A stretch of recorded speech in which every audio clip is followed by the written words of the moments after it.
bu Azərbaycanı parçalamaq, yenə də dağıtmaq, yenə də qan tökmək. Məhz ona görə ki, kimsə hakimiyyət əldə etmək istəyir. Məhz ona görə ki, kimsə vəzifə almaq istəyir.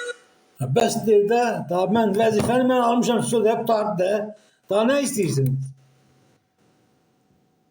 Yəni deyir, mən gəlmişəm də. Mən gəlmişəm, daha bəsdir. Heç kim vəzifə istəməsin, vəzifə mənlikdir.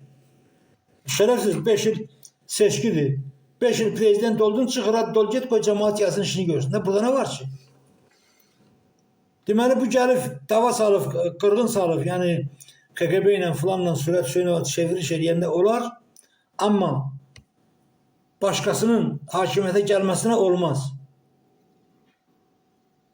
Yəni məsələ budur. Və biz də ən dəhşətlisi odur ki, və biz də onu təsdiq eləmişik. Düz deyir də, vəzifə istəyirsiniz. Bəli, vəzifə istəyirəm. Mən də prezident olmaq istəyirəm. Burada nə var ki?